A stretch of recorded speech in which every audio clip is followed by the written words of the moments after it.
Welcome to the Stoic Tide. Close your eyes for a moment and picture this. You're standing in front of a mirror. The same face stares back at you, but the eyes look heavier. The fire you once had is dim. And in that quiet moment, you realize you've been living the same year over and over again. Same fears, same excuses, same broken promises to yourself. And then you hear it, the ticking of the clock. Each tick is a reminder, not just of time passing, but of life escaping. Because whether you rise or stay stuck, the clock doesn't stop. Another day is gone. Another year slips away. Marcus Aurelius warned us, you could leave life right now. Let that determine what you do and say, and think he wasn't being dramatic. He was being honest because one day your story will end. And the question is, will you leave behind a life you're proud of? Or a list of regrets? Look around your own life. People you once laughed with are gone. Jobs you thought would last forever have vanished. Dreams you swore you'd chase someday are still waiting, and someday never comes. The Stoics didn't believe in waiting for the right mood or the perfect moment. They knew life doesn't wait. Epictetus taught that we don't suffer because life issued. We suffer because we expect it to be easy. And while you wait for things to get easier, your potential is dying. Seneca wrote, "It is not that we have a short time to live, but that we waste a lot of it." Think about that. You are not running out of life because it's short. You're running out of life because you're spending it on things that don't matter. Comfort, distractions, excuses. So, here is the brutal truth. No one is coming to save you. Not your friends, not your family, not the universe. Everyone is too busy fighting their own battles. And that should not make you afraid. It should set you free because it means the power to change has always been yours. Now imagine yourself years from now older looking back. Will you smile at the life you built? Or will you whisper, if only I had started when I still had the chance? This is why today I'm giving you 10 brutal Stoic rules. They are not soft words. They are not comfortable lies. They are weapons. They will cut through excuses, break illusions, and force you to face yourself. Some of them will hurt good because pain wakes you up. Comfort kills you slowly. These rules will not just inspire you for a moment. They will demand something from you. And that demand is exactly what will save you from wasting another year of your life. Say it with me right now. I refuse to waste another year of my life. Let's begin. Number 1. Stop waiting for permission to become yourself. This might be the truth that sets you free or destroys every excuse you've been holding on to. Probably both. No one is coming to give you permission to become great. There's no authority figure who's going to tap you on the shoulder and say, "You're ready now. Go live your dreams that moment you're waiting for." It doesn't exist. Marcus Aurelius had unlimited power. Yet even he admitted the impediment to action advances action. What stands in the way becomes the way. He understood something we keep forgetting. Waiting for the perfect conditions is nothing more than fear, dressed up as patience. You tell yourself you're waiting for the right time, but really, you're just afraid of what happens if you try and fail. The world is full of people with incredible potential who will die with it still trapped inside them. Why? Because they spent their entire lives waiting for someone else to validate them, to approve their choices, to give them permission to finally be themselves. They lived small lives not because they were small people, but because they were afraid of taking up space without permission.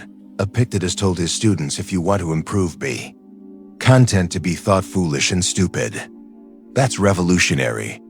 He was saying that other people's opinions are the price of admission to your own life. Think about it. You want to start that business, someone will call you reckless. You want to change careers, someone will call you responsible. You want to set boundaries, someone will call you selfish. And here's the kicker. They're going to judge you anyway. Play it safe, they'll call you boring.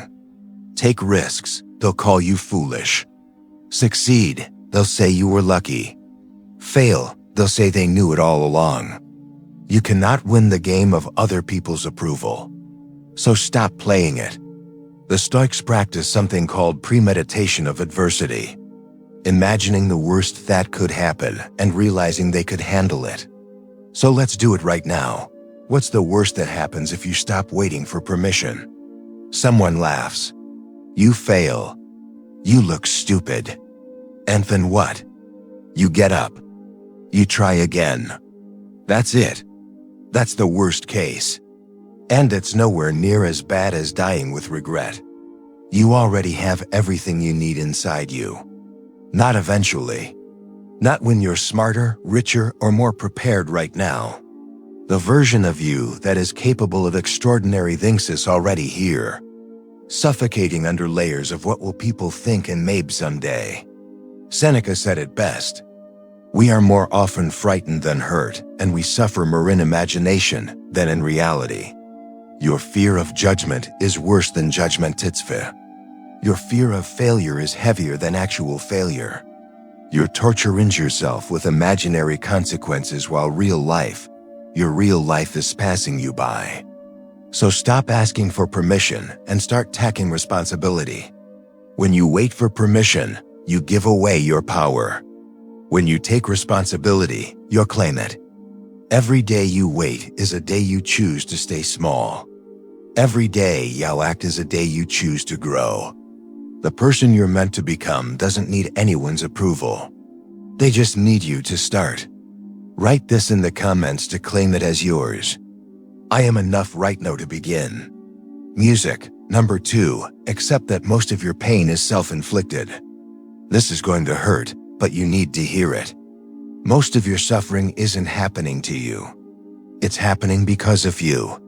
The situations you're in, the relationships that drain you, the opportunities you've missed. They're not just bad luck. They're the result of choices you made or refused to make. Epictetus said it plainly. It's not what happens to you, but how you react to it that matters. But we've twisted this wisdom into something weak, something that lets us off the hook. We think it means stay positive or look on the bright side. Nah, it means something far more brutal. You are creating your own prison with your thoughts, your excuses, and your refusal to change. Look at your life right now honestly. That job you hate, you applied for it. You accepted. You show up every day. That toxic relationship, you're choosing to stay. Those pounds you want to lose. Every meal is a choice. That dream you talk about, but never pursue. Every day you scroll instead of work is a choice. The Stoics aren't here to comfort you. They're here to wake you up. Marcus Aurelius wrote, if you are distressed by anything external, the pain is not due to the thing itself, but to your estimate of it. And this you have the power to revoke at any moment. Read that again. You have the power to revoke your suffering at any moment. Not someday, not when things get better, right now. But here's where it gets really uncomfortable. We've become addicted to our own suffering. We tell the same stories about how hard life is, how unfair things are, how we can't catch a break. These stories become our identity. We meet friends for coffee and bond over complaints. We scroll through social media searching for proof that life is terrible. We've made suffering our comfort zone. The Stoics called this voluntary misery. Pain we choose because it's familiar. You know what's scarier than staying in your painful situation? Admitting you have the power to change it. Because once you admit you have power, you also accept responsibility.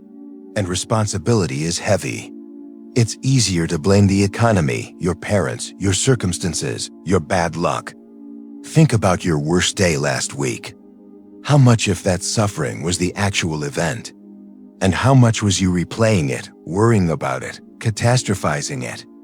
You took one painful moment and stretched it into hours, days, maybe weeks of suffering. You did that, not life. Here's the brutal truth the Stoics want you to face. You are both the prisoner and the guard. You've locked yourself in a cell made of excuses, and you're standing outside the door, refusing to open it. Why? Because opening that door means admitting you could have left any time. It means facing all those wasted years. It means accepting that you've been complicit in your own suffering.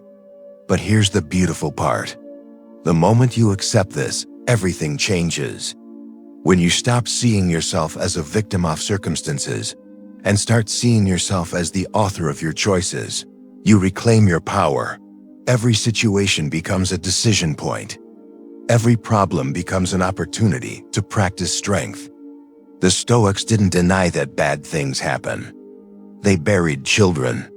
They faced exile. They died in poverty and violence, but they refused to add extra suffering on top of reality. They dealt with what was not what they feared, imagined, or wished.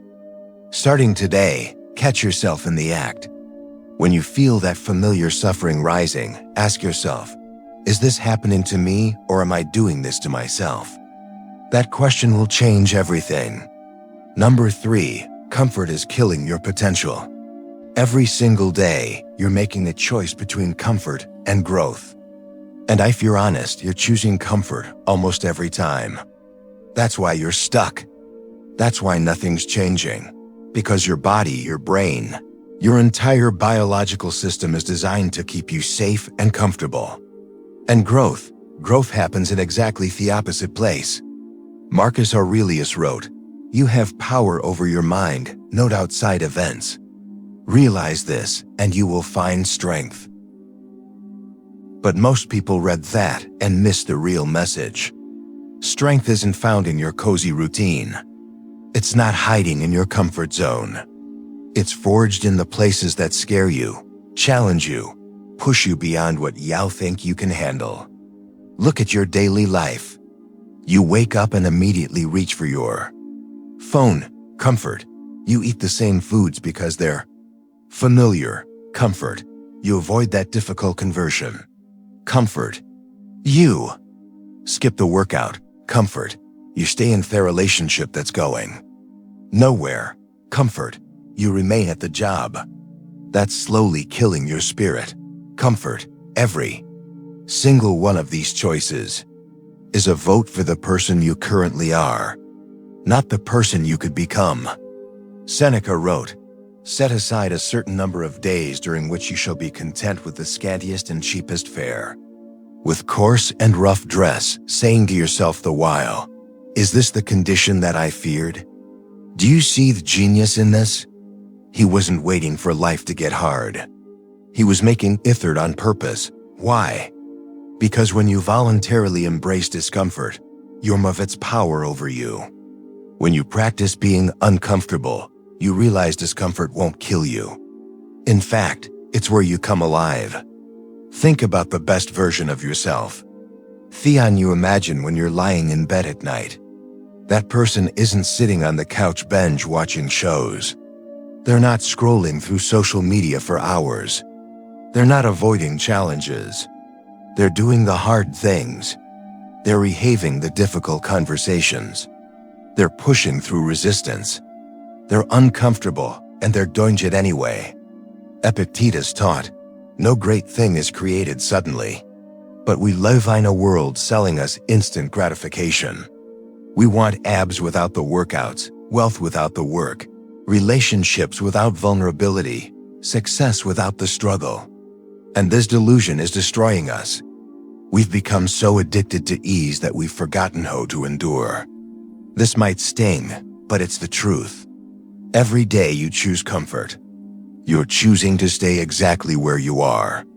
Your potential gets buried deeper under layers of convenience.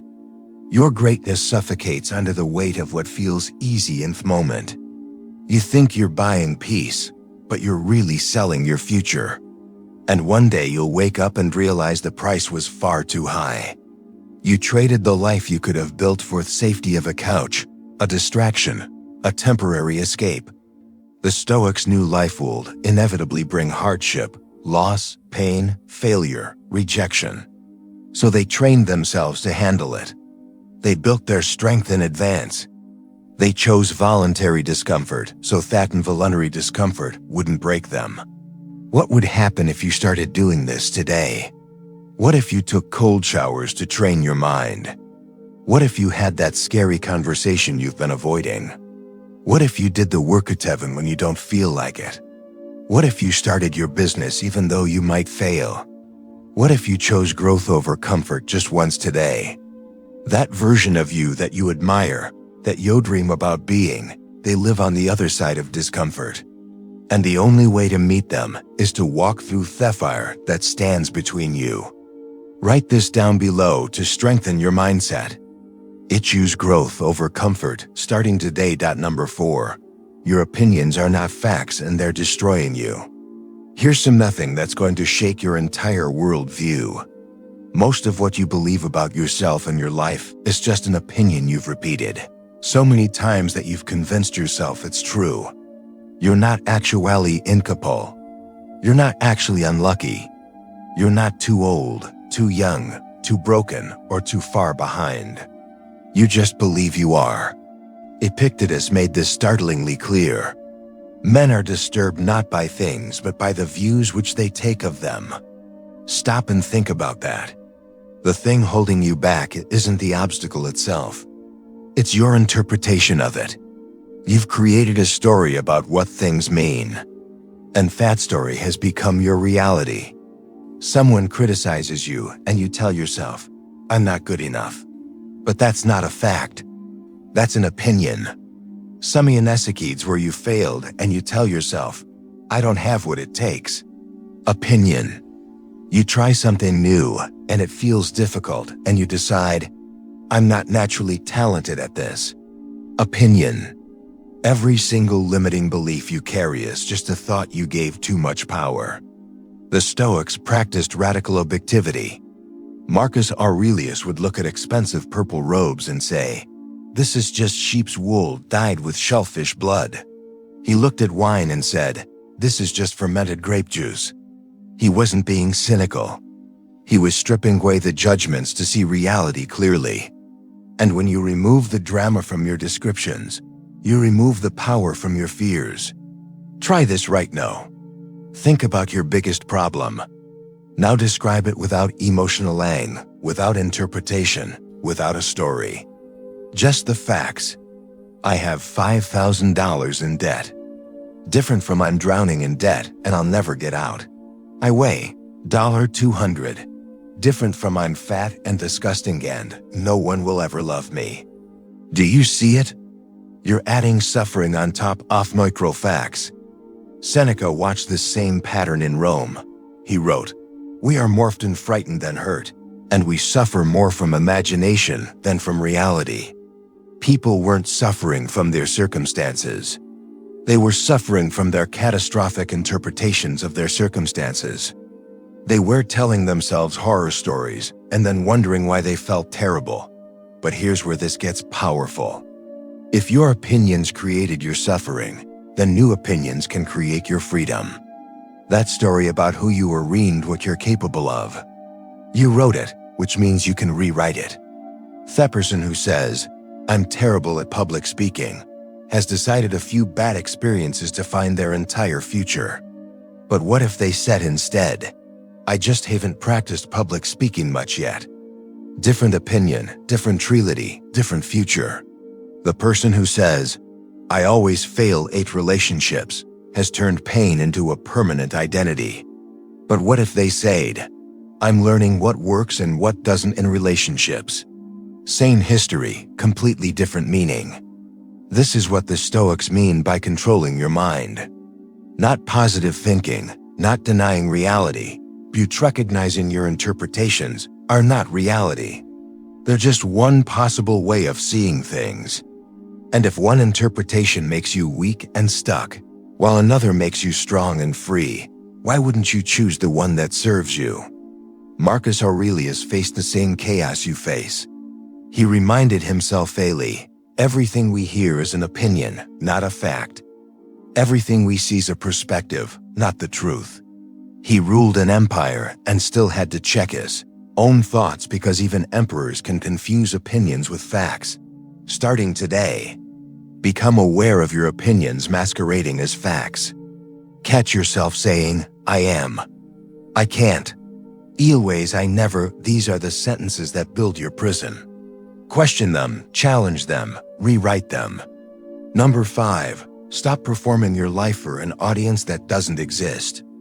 You're exhausted and you want to know why? Because you're living 2 lives.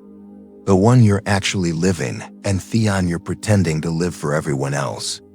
Every decision you make passes through a filter. What will people think? And that filter is destroying any chance you have at genuine happiness. Marcus Aurelius meant himself. I have often wondered how it is that every man loves himself more than all the rest of men, but yet sets less value on his own opinion of himself than on the opinion of others. Think about that. You claim to care about yourself, but you'll torture yourself to impress people who don't even think about you. Here's the truth. Most people aren't watching you. They're too busy worrying about who's watching them. You're performing for an audience that mostly exists in your head. That person you're trying so hard to impress. They're at home worried about what you think of them. Everyone is so consumed with their own anxiety about being judged that they barely notice you at all. The Stoics spoke about living according to nature, your true nature, not the character you think you were supposed to play. But you've been performing so long. You've forgotten who you are beneath the costume. You buy things to impress people. You take jobs for status instead of fulfillment. You post curated moments that make your life look better than it feels. And you wonder why you're exhausted. Performing is exhausting. Epictetus said it simply. If you wish to be a good reader, read. If you wish to be a good writer, write, direct, honest, straightforward. Be what you want to be, not what you think looks impressive. But we've complicated this. We don't write because we love writing. We write because we want to be seen as writers. We don't exercise because it feels good. We exercise because we want admiration. Every choice becomes about external validation instead of internal truth. And this is killing you slowly. You're making life decisions based on what will look good on social media. What will sound impressive at reunions? What will make your parents proud? What will prove something to people who hurt you years ago? Seneca asked, how long are you going to wait before you demand the best for yourself? Not the best appearance, not the most impressive life, the best, the truest, most authentic version of your life. At first, stopping the performance feels terrifying. People may be confused. They may judge you. They may say, you've changed. Good, you haven't changed. You've stopped being their puppet and started being yourself. Some people will leave. Let them. They weren't in love with your person, only with your performance. And then something miraculous happens. You find freedom. Real freedom. The kind that doesn't come from money, success, or approval.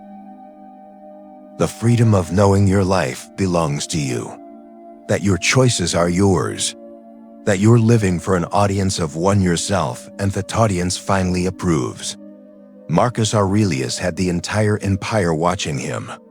Every move public, every decision scrutinized, and still he wrote, "It never ceases to amaze me.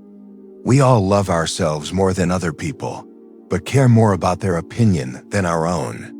Even the emperor had to fight this battle. You don't have to perform anymore. You don't have to craft an image. You don't have to live up to expectations that were never yours. You can just be messy, imperfect, real, and the right people will love you not in spite of your authenticity, but because of it. Number 6, death is not your enemy. Forgetting you're going to die is. You're living like you have forever. You're putting off conversations like there's infinite time. You're delaying dreams like death isn't coming for all of us. And this delusion, this comfortable lie that you'll always have tomorrow, is stealing the urgency from your life right now. Marcus Aurelius wrote, "You could leave life right now. Let that determine what you do and say," and think he wasn't being dark or morbid. He was being honest.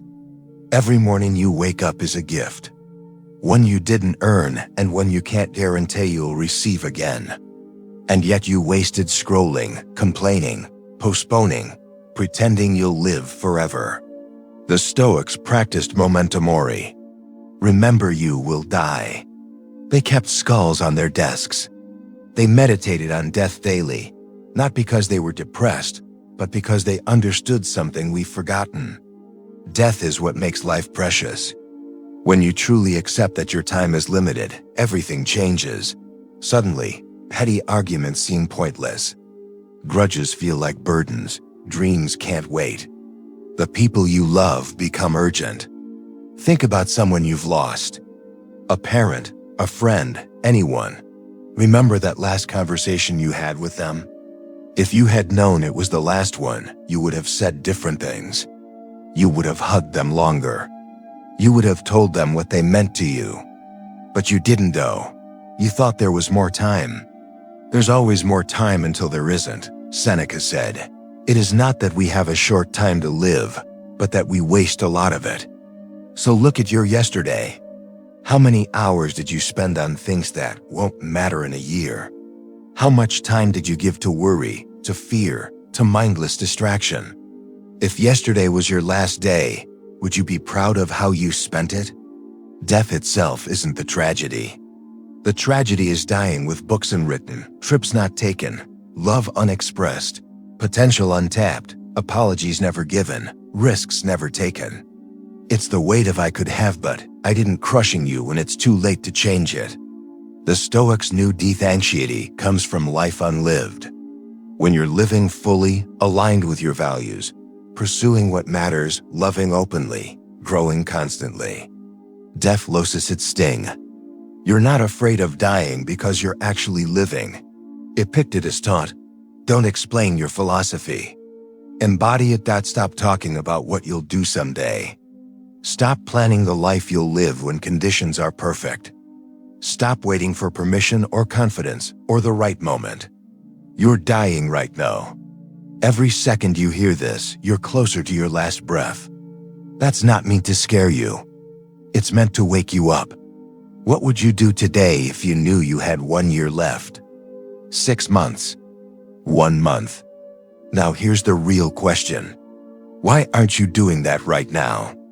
What are you waiting for?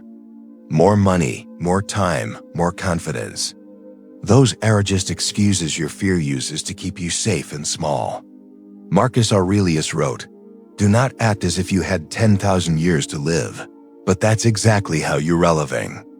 Like there's infinite time for apologies, infinite time for dreams, infinite time for becoming who you're meant to be. Starting today, let death be your advisor. When you're about to waste an hour, ask, is this how I want to spend my limited time? When you're holding a grudge, ask, is this worth carrying to my grave? When you're delaying the dream, ask, what am I waiting for? Death is coming. Use that truth. Let it burn away everything that doesn't matter and illuminate everything that does. Claim this in the commence and own it. I will not waste the time I have left. Number 7, your emotions don't control you. You're just too weak to control them. This is going to sting, but you need to hear it. You're not a victim of your emotions.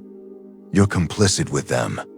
Every time you say, I can't help how I feel, you're lying. Every time you let anger dictate your words, fear dictate your choices, or sadness dictate your days, you're choosing weakness over strength. Epictetus said it clearly. It is not events that disturb people. It is their judgments concerning them. Your emotions don't just fall out of the sky like weather. They are the result of the thoughts you think, the stories you tell yourself, the judgments you make. And if you created them, you can control them. But we've built a culture on the opposite idea. We say, I was so angry I couldn't control myself. As if anger is some external force that possessed you, we say, I'm too anxious to do that. As if anxiety is a wall made of steel instead of a thought in your head. We've handed our emotions godlike power and then wondered why we feel powerless. Marcus Aurelius wrote, You have power over your mind, not outside events. Realize this, and you will find strength. He wasn't denying his emotions. He was refusing to be ruled by them. Think about the last time you were angry. Really angry. What actually happened? Someone said something or did something. You interpreted it as wrong or unfair or disrespectful. You told yourself a story about what it meant. And then you felt angry. The emotion came last, not first. Which means you had multiple decision points where you could have chosen differently. The Stoics practiced what they call the discipline of assent. The practice of pausing between stimulus and response. Someone insults you. That's the stimulus. Before you react, you pause. You examine your thoughts. You ask, is this worth my peace? Is this worth my dignity? Is this person's opinion worth my anger? And only then you choose your response. Seneca watched people destroy their lives over momentary emotions. He wrote, "The greatest remedy for anger is delay, not suppression, not pretending you didn't feel it, but refusing to act on it immediately, giving yourself space to choose instead of being a slave to reaction." But most people don't want to hear this because it requires effort. It's easier to blame your emotions. I'm just an anxious person. I have anger issues. I'm naturally pessimistic. Nah, those are excuses. You're not just anxious. You're rehearsing anxiety with your thoughts. You don't have anger issues. You're indulging anger instead of mastering it. Every time you let your emotions control you, you're choosing short-term relief over long-term dignity. You snap at someone because it feels good for a moment. You avoid challenges because fear feels safer than growth. You stay in bed all day because surrendering to sadness feels easier than fighting it. The Stoics never said emotions are bad.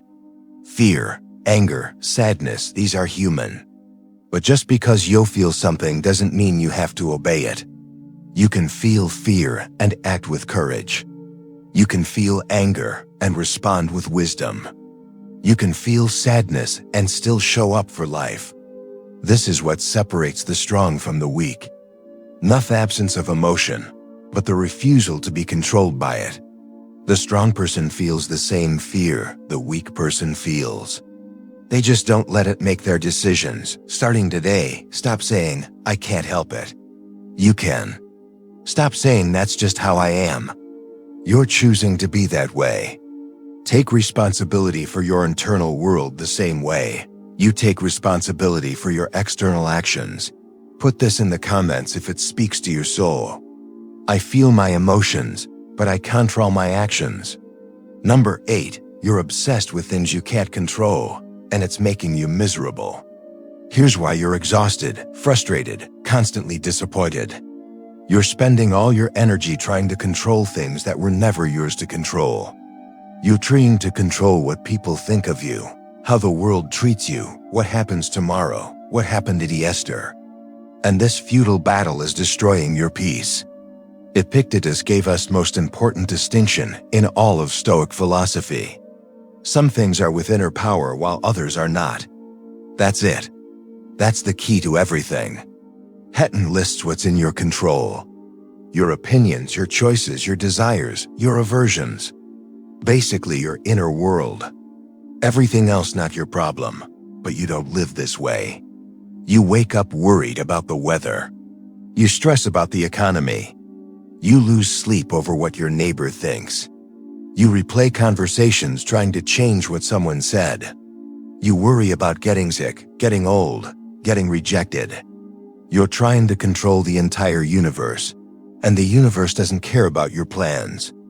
Marcus Aurelius, who had actual power over an empire, still reminded himself daily, "Accept whatever comes to you woven in the pattern of your destiny." For what could more aptly fit your needs? Even he couldn't control most of what happened.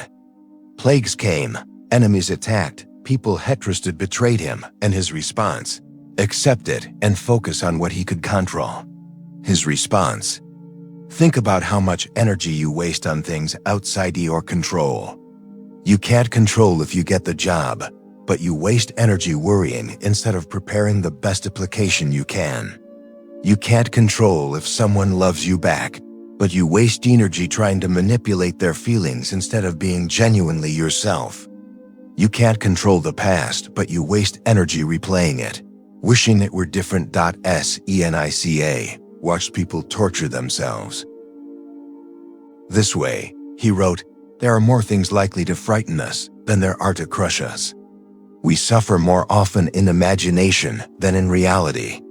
You're suffering over things that haven't happened, might not happen, and if they do happen, might not be as bad as you imagine. You're destroying your present moment, worrying about a future you can't control. Here's the liberation the Stoics offer. When you stop trying to control what you can't control, you suddenly have all this energy to focus on what you can.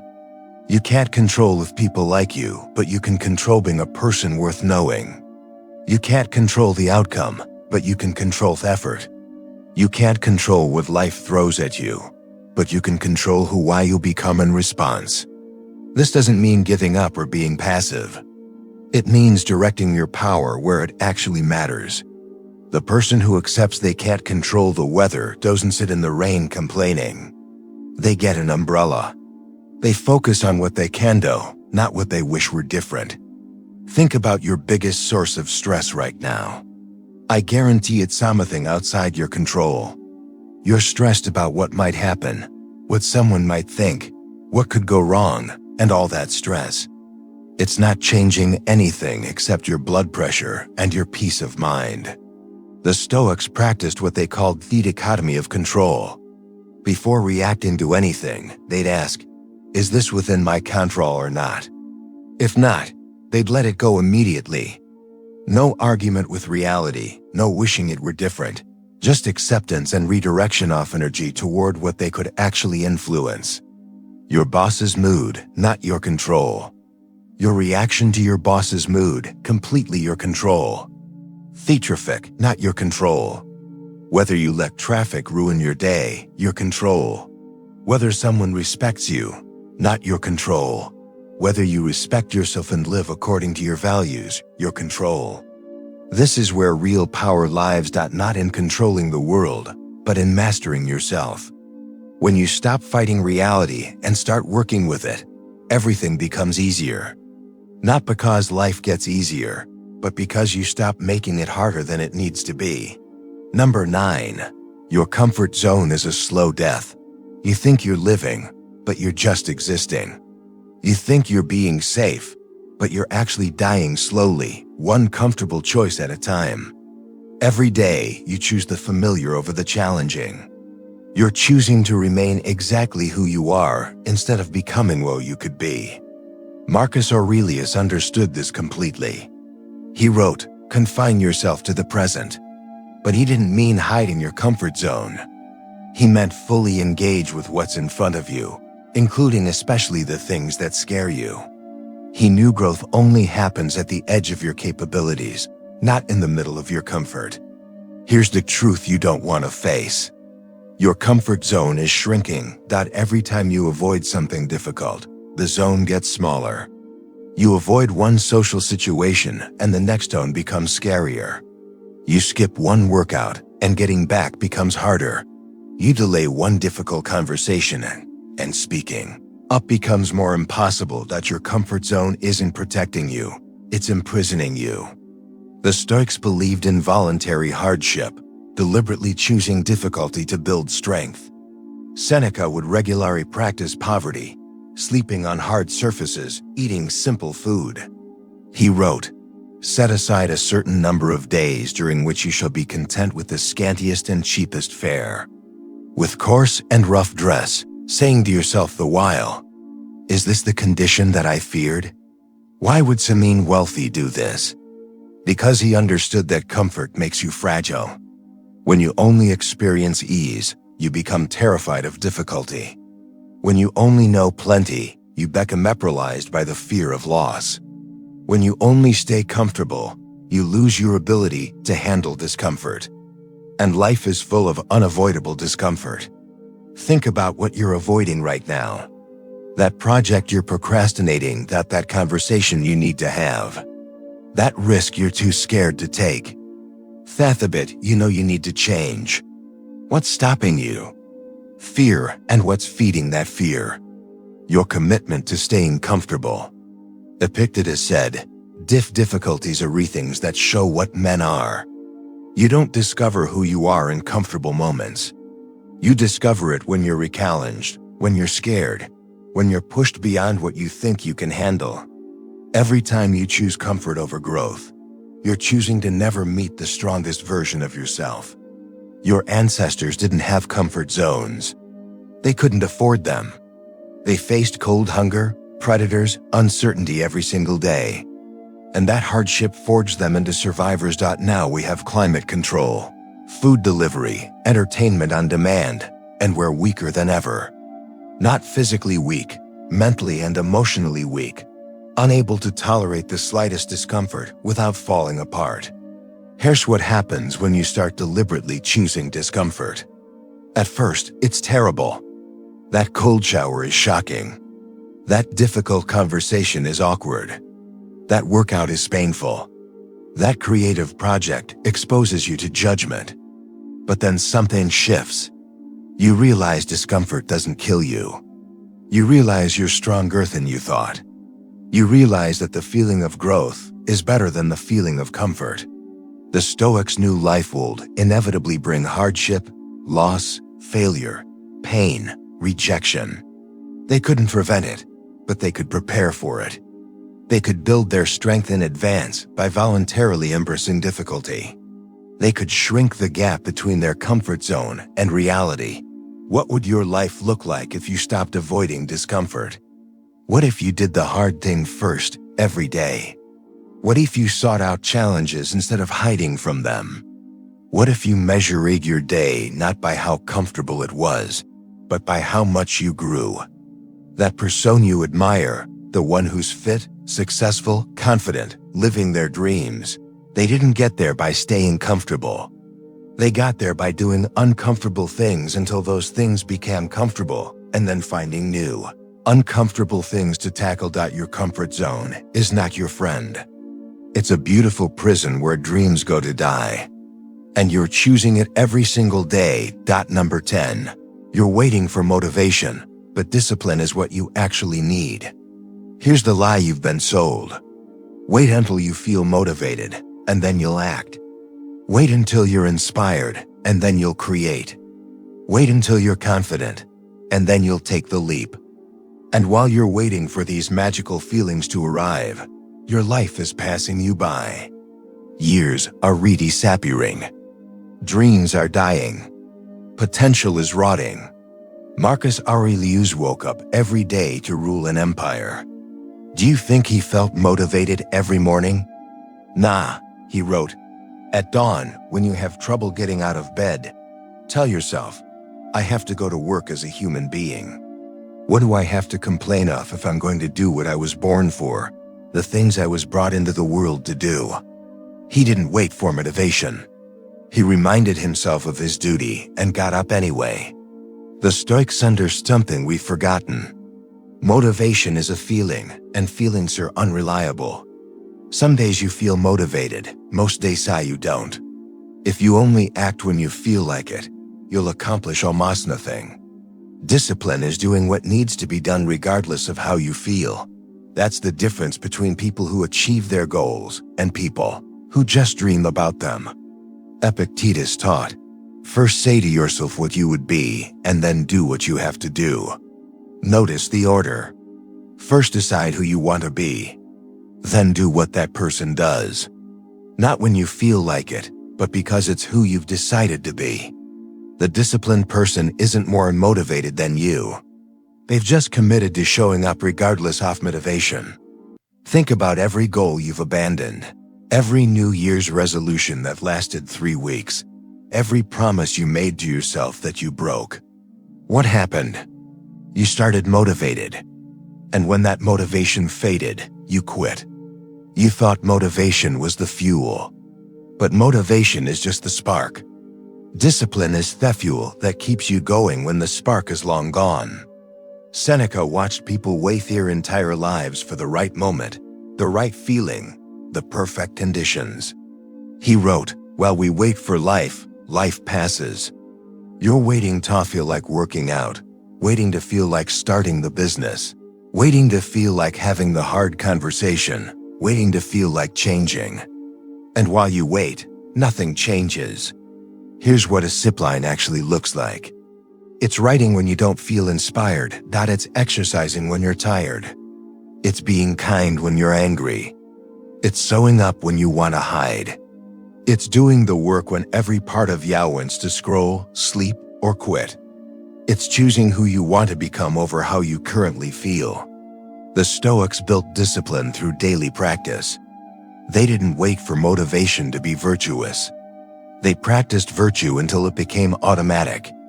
They didn't wait to feel brave. They acted bravely until courage became their character. They understood that you become what you repeatedly do, not what you occasionally feel like doing. This is why most people fail. They treat discipline like a feeling, something that happens to them. I'm just not a disciplined person. They say as if discipline is a genetic trait you are born with. Nah, discipline is a skill you build through practice. Every time you do something you don't feel like doing, you're building that skill. Every time you wait for motivation, you're weakening it. What if you stopped waiting? What if you just decided this is who I am now? I'm someone who shows up. I'm someone who does the work. I'm someone who keeps promises to themselves. Not when you feel like it.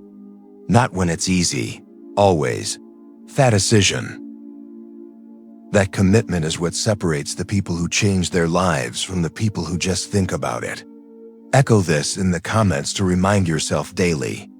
I don't wait for motivation. I build discipline daily. You've just encountered 10 brutal truths. Truths that most people spend their entire lives avoiding. These aren't comfortable ideas. They're not supposed to be. Comfort is what got you stuck in the first place.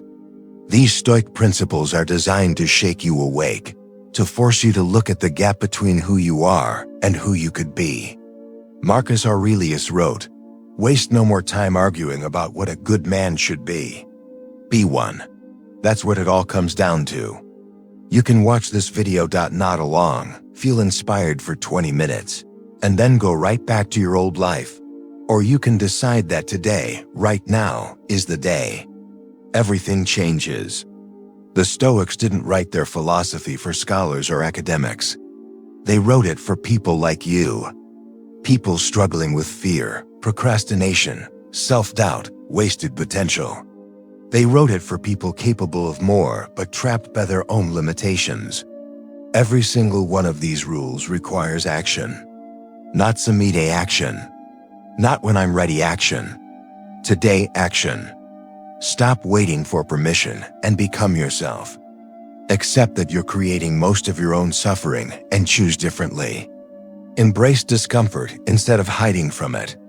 Control your emotions instead of being controlled by them. Focus only on what you can actually influence. Remember, death is coming. Let fate urgency fuel your life. Seneca's final words before his forced suicide were calm and dignified. Why? Because he had lived fully. Nothing left undone, no words left unsaid, no potential left untapped. That's what living by Stoic principles gives you. Not a perfect life, but a life fully lived. Not a life without problems, but a life where you rise to meet them. So here's your choice. Close this video and forget everything you heard. Or commit right now to implementing even one of these principles today. Not tomorrow, not next week, today. Pick one rule that hits you hardest and take action in the next hour. If this video gave you what you needed to hear, hit that like button. Drop a comment telling me which rule you're committing to first. Share this with someone who needs to wake up and subscribe to the Stoic Tide, because your transformation doesn't end here. This is just the beginning. Your life is waiting. Stop wasting it. Seal this in the comments to make it real. Today I begin living. No more wasted years.